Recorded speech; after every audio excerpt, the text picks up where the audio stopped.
आइए आपको अभी के रोचक समाचारों की सूचना दी। बिहार में 71,000 करोड़ के घोटाले का मामला सामने आया है। जो यूसी सर्टिफिकेट होते हैं ना, वो 49,000 योजनाओं के नहीं दिए गए। मामला बड़ा गंभीर है, जांच होगी। भाजपा के मंत्री इसमें शरीक हैं, 3 मंत्री हैं, जेडीयू का 1 मंत्री है। अब मामला बड़ा पेचीदा हो गया। उपराष्ट्रपति पद के लिए विपक्ष का और का प्रत्याशी तय होगा। नितिन गडकरी, राहुल गांधी, खड़गे और अन्य सभी दल मिलकर उपराष्ट्रपति पद के लिए अपना प्रत्याशी घोषित करेंगे। ये भी बात बिल्कुल चल रही है।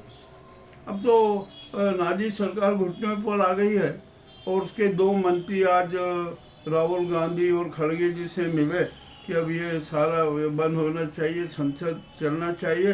तो राहुल गांधी ने तो स्पष्ट कह दिया कि आप विपक्ष का सम्मान कीजिए, विपक्ष के सारे प्रस्तावों को मानिए, तभी ये होगा, इसके अलावा कुछ भी नहीं। एक झालावाड़ राजस्थान में बड़ी विचित्र हादसा हुआ। एक जर्जर स्कूल रह गया, उसमें एक ही कक्षा के 7 बच्चे मर देवगंत हो गए। और ऐसे राजस्थान में ग्रामीण अंचल में अनेक अनेक स्कूल है जो जर्जर है, किंतु वहाँ पर किसी प्रकार का कोई व्यवस्था नहीं हो। अब बिहार में चुनाव की घोषणा होगी। अक्टूबर में चुनाव की घोषणा होगी और नवंबर में मतदान होगा। इसके लिए अभी चुनाव आयोग प्रेस कॉन्फ्रेंस करके देगा, क्या देगा अभी कुछ कह नहीं सकते। अब यहाँ पर अभी एक सवाल उठा है कि क्या पूर्व सीईओ राजीव कुमार और वर्तमान सीईओ ज्ञानेश कुमार गिरफ्तार होंगे। अब तो यह लग रहा है कि उनकी गिरफ्तारी बिल्कुल तय है। अब यहाँ पर इंदौर से एक बड़ी सनसनीखेज खबर आई है कि राजा के 2 भाई हैं और उन दोनों को हत्या की आशंका नजर आ रही है। वो जब भी बाहर निकलते हैं तो कोई न कोई उनका पीछा करता है। अब ये मामला अति रोचक है, जांच होगी। और ये सोनम है ना, किसी गुजराती के एक व्यापारी से भी संबंधित है, उसके बारे में भी सारा विवरण आ रहा है। देखते हैं कौन वो व्यापारी है, क्या है क्या नहीं है। अब यहाँ पर एक मज़ेदार बात हुई है।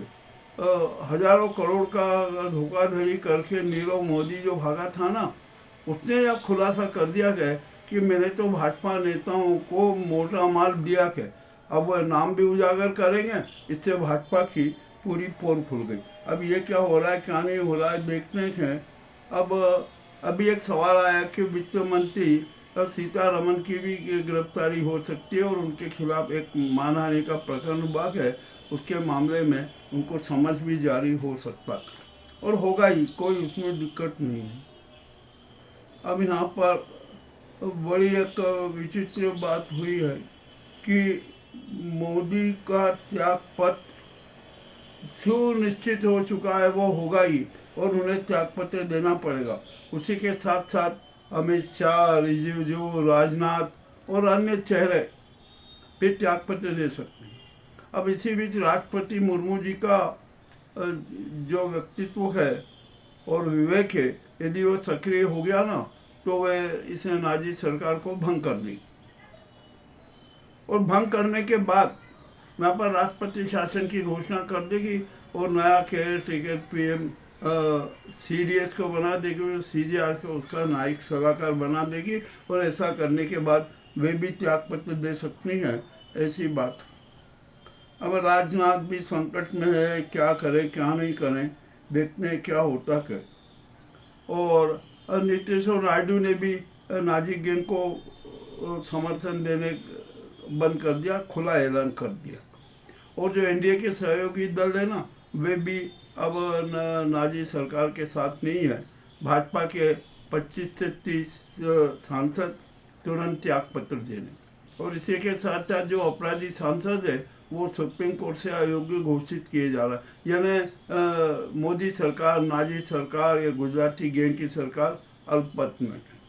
अब राष्ट्रपति जो कदम उठाती है वो उचित होगा, ऐसी स्थिति में उनको उठाना भी चाहिए। अब मामला यहाँ पर आता है कि एक अभी समाचार आया कि ये समाचार ये फेक न्यूज़ है। मुझे तो लगता है फेक न्यूज़ है कि भाजपा डैमेज कंट्रोल करने के लिए धनखड़ जी को भाजपा का राष्ट्रीय अध्यक्ष बना देगी। ये मुझे पूरी फेक न्यूज़ लग रही है। और जिसने चलाई, किसने चलाई, कहाँ से चली, जिसका भी कोई सूत्र पता नहीं लग रहा है, मगर हाँ ये फेक न्यूज़ है, इसमें कोई शंका नहीं। और धनखड़ तो अब है ना बड़े बुरी तरीके से मोदी सरकार को, नाजी सरकार को चेतावनी दे रहे हैं, खुद उसके सारे राज खोल। ये भी मामला बड़ा विचित्र है। अब देखते हैं क्या होता है क्या नहीं होता है। ये राजनीति है, यहाँ पर कौन कब करवट बदल लेता है, कौन कब करवट अपनी आस्था करवट बदलने के साथ अपनी आस्था बदल लेता है मामला। अब यहाँ पर संत प्रमुख मोहन भागवत ने भी खुला ऐलान कर दिया कि वे भी 11 सितंबर के बाद संत प्रमुख नहीं रहेंगे। वे अपना उत्तराधिकारी भी जल्दी से जल्द घोषित कर देंगे, किंतु हमने तो उन्हें सलाह दी है कि आप अपना उत्तराधिकारी भी सोच समझ कर ही घोषित करें। और कोई भी आपका संघ का उत्तराधिकारी बने, तिरंगे के साथ किसी भी प्रकार की छेड़छाड़ नहीं होगी, ये स्पष्ट जान ले। संविधान के साथ किसी भी प्रकार की छेड़छाड़ नहीं होगी। ये मामला इस बात का जरूर ध्यान रखें। मोहन भागवत जी, आप भी विश्वासघातियों से घिरे हैं, विश्वास का संकट है, ये भी आप जान लीजिए। इतना सा आप संकेत में समझ जाएंगे। अब यहाँ पर संविधान को लेकर जो एक नाटक हुआ था ना, कि उसमें समाजवाद और धर्मनिरपेक्ष वाला जो शब्द है उसको हटाया जाए। सुप्रीम कोर्ट ने स्पष्ट कह दिया कि वो शब्द नहीं हटेगा, साफ स्पष्ट रूप से कह दिया। अरे मेरे समझ में नहीं आता इन भाजपाइयों को और संघी चेहरों को ये धर्मनिरपेक्ष और समाजवाद से इतनी चिढ़ क्यों? तो क्या संविधान के मन पृष्ठ पर लिख दें कि नहीं अभी देश में मनुस्मृतिवादी विचारधारा चलेगी? अरे बड़ी अजीब सी बात है।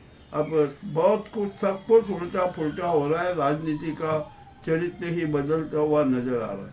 और देश में धन और धरती का समान वितरण है। 90% जनता त्रस्त है। अब वो सड़कों पर आएगी, जन क्रांति होगी।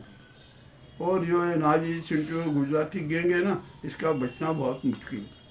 अब इनके सारे पाप के घड़े भर चुके हैं, सब फूट रहा है। अब तो कोई इनके बचने की कहीं से किसी प्रकार की कोई आशा ही नहीं है। और आपको एक बात और बता दूँ, ये संघी नेता है ना, जो कुछ भी नहीं थे और आज धन कुबेर हो गए, उनकी भी खुफिया जांच होगी, ये भी तय। अब यहाँ पर हमारे यहाँ की धर्म पालिका है ना, साधु संत यहाँ 13 अखाड़े हैं, उनमें क्या क्या नाटक हो रहा है, अब तो इसकी भी खुफिया जांच होगी। न जाने कितने अपराधी चेहरे भगवा वस्त्र पहनकर, भगवा गमछा डालकर, भगवा शाल ओढ़कर, न जाने क्या क्या क्यों कृत्य करना। ये आज के महत्वपूर्ण समाचार हैं। और ट्रम्प तो मान ही नहीं रहे। ट्रम्प तो मोदी को उधेड़ ही रहे, हर तरीके से उधेड़ रहे। उन्होंने तो मोदी के खिलाफ जो भी आरोप लगाए ना, उसकी सिल्वर जुबली तक मना ली। और मोदी की हिम्मत नहीं है कि वो जवाब दे सके। आखिरकार मोदी को अमेरिकी परस्त होना ही पड़ेगा, और वो है ही, क्योंकि उनका अमेरिका से इसी प्रकार का अनुबंध हुआ है। अब ये आज के प्रमुख समाचार हैं, मुख्य समाचार हैं, अति रोचक समाचार हैं, आपके सामने प्रस्तुत है। आपको कैसे लगे हमें अवश्य बताएं। बहुत बहुत धन्यवाद।